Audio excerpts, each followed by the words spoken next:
Here's how to be so profoundly idiotic that you are bordering on the edge of geniusness. So over the past year, I have coached over 500 different individuals. I have hopped on over thousands of different calls and talked to over thousands of different people from all different parts of the world. And I've seen some people see tremendous success, and I've seen other people fail to struggle to book an appointment over a year time frame.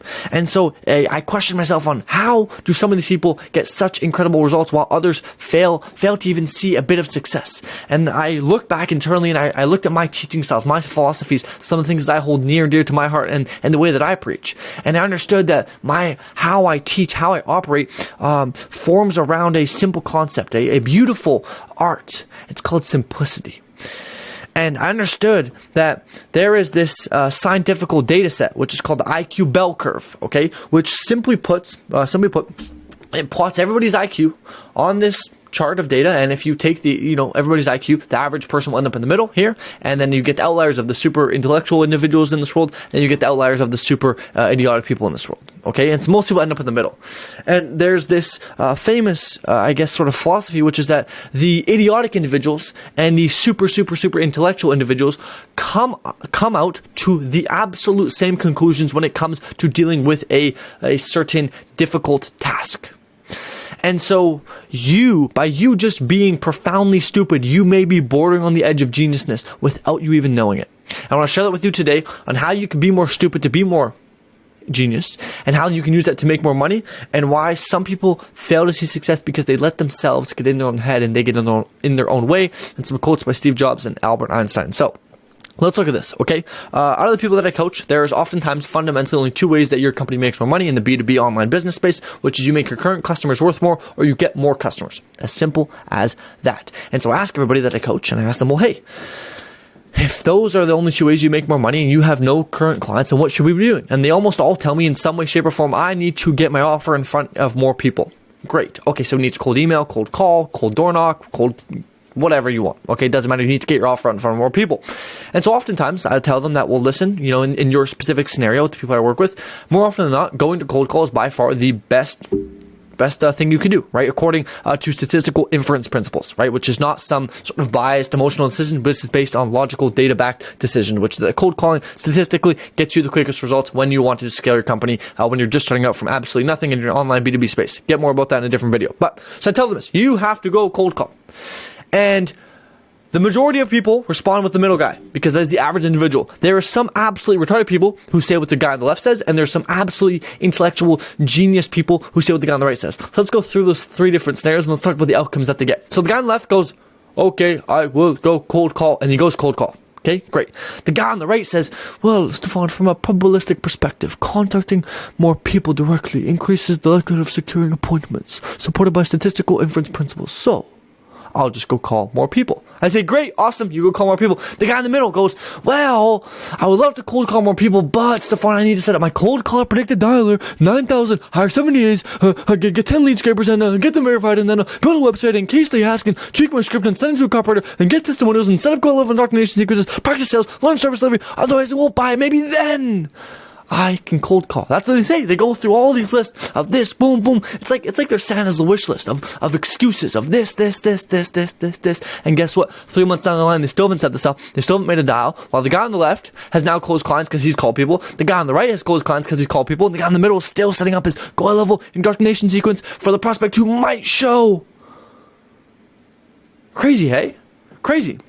And there's a famous quote, which is that perfect inaction will never beat imperfect action. Right? Perfectly enacting will never beat imperfect action. And in this case, the guy on the left and the right are doing something called imperfect action. They are just doing. They are just doing. There's a fine something beautiful about simplicity. There's something so elegant, so amazing about simplicity, about just doing something, taking something at face value and running with it. Let's bring this in the real world, and let's look at this from a different lens, from some examples of how this applies in real life, how being more simplistic, how taking things at face value and running with them will lead you better. Okay, I have some things here.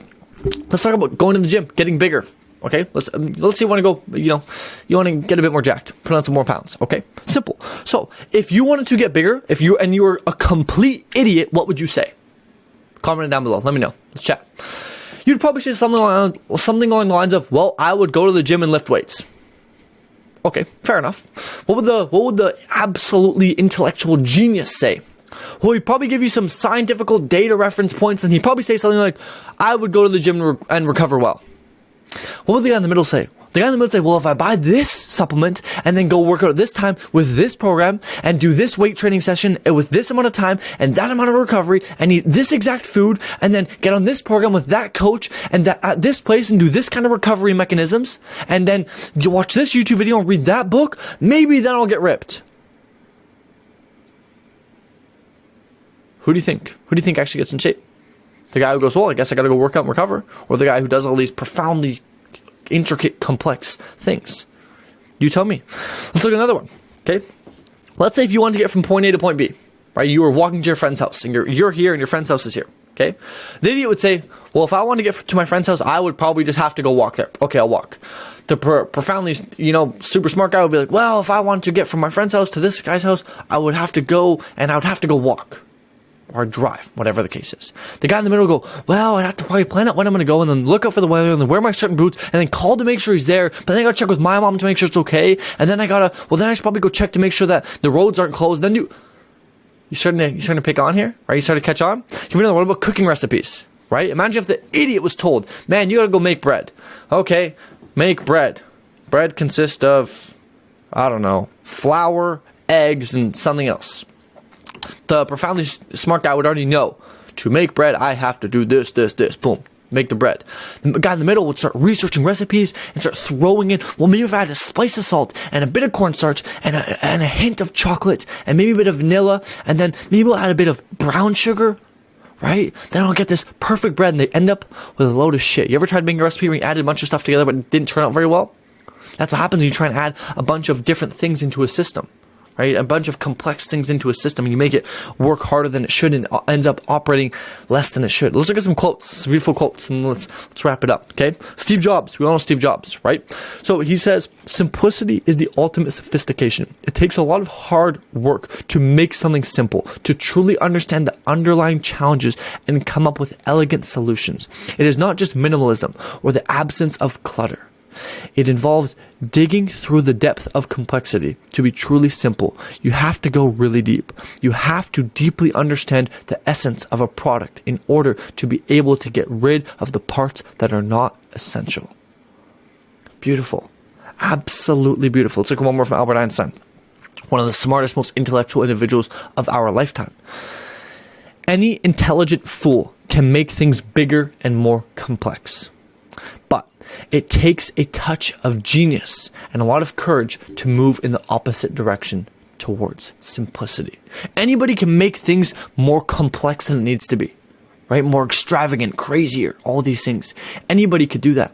Very few people can dilute and break things down so simply that anybody, even a kindergartner, could understand the subject. That's the beauty of teaching. Right? Is these teachers break down these absolutely incredible things into small digestible chunks so you can understand it. It's my goal here. I don't know if I'm doing very well. You can tell me in the comments down below. Okay, I'm trying my best. The point is that from time and time again, simplicity is proven to work better, not just in our lives, not just in our business, but in almost every single thing we do in this world. Simplicity is absolute the epitome of beautifulness, right? When your life gets more simple, you enjoy it more. Just reflect back on your life and ask yourself, do complex things make your life better? Are complex things better than simplistic things? Or are simple things like going to take a walk in nature better than all these complex TikTok videos? Think about this. TikTok is a very complex thing, right? All these videos going on, a bunch of sounds, videos, you name it, you're scrolling. That's very complex. A lot of stuff going on. Think about a walk in nature. What's more beautiful? What's better? You tell me. Okay. So the point is, you can be so profoundly stupid that you are bordering on the edge of genius without even knowing it. One last thing. I was watching a video from Daniel Fazio about this similar subject, about this exact thing, right? And he was mentioning how there was a guy who was running a test. He was running ads on TikTok, right? TikTok ads, and he was a CRO guy, right? Conversion rate optimization kind of guy, and they're trying to increase their conversion rate optimization, right? And what ended up happening is they were running a vertical, right, VSL, the same one that you're watching now, vertical, right? Not horizontal, vertical. My bad. Look at me, I'm so profoundly stupid, I get it wrong, okay? My bad. They're watching a horizontal VSL. And what the guy did is the guy ended up going, well, what if we change it to a vertical one? Right? Now, here's the thing, is if you were a guy in the middle, you would never come to think that. For context, when you change it to the vertical one, it outperformed the horizontal one by like tenfold, by absolutely incredible amounts of data that you can even, fathom. And so the point is, if you're a complete fucking brain dead idiot, you would say, well, TikTok is vertical, so I'll keep the video vertical. And if you were an absolute genius, you would know that, well, if I keep the congruency and the relevancy and consistency and continuity the same, if I keep it vertical, therefore they're higher likely to convert. Whereas if you were the guy in the middle, you go, well, everyone else does this kind of VSL, and if I film it this way and say this word with that, boom, boom, boom, boom, boom, I'll get a higher CRO. But the two guys on either end of the spectrum who did the vertical one saw crazy amounts of return. Anyways, the point is that simplicity, the essence of simplicity in your life in almost every aspect, is something beautiful. It's something that many people miss out on. Something that allows us to see more success. Look at something called the backpack rule. The backpack rule. It's a very cool rule where it's you should be able to live your life with just your backpack on. Everything that you own, everything that you wish you had, should fit just in one backpack. See if you can do that. Is your life that simple? Right? Last thing I'll leave you with is that simplicity is the key to success. Pitbull. It's a quote from Pitbull. Simplicity is the key to success. And as cliche as it is the key to success. Simplicity. Right? The art of simplicity. There's something so profound, something so beautiful, and being able to dilute something so complex, something so incredibly intricate into something so simple that you can understand it and use it way better. Simple things always work better. Always. Hope you enjoyed. Hope you understood that, hey, being profoundly idiotic is actually okay. So next time you're faced with a question, ask yourself this: what would an absolutely stupid person do in this situation? And more often than not, you will get a great answer that will lead you closer to becoming a genius. Peace.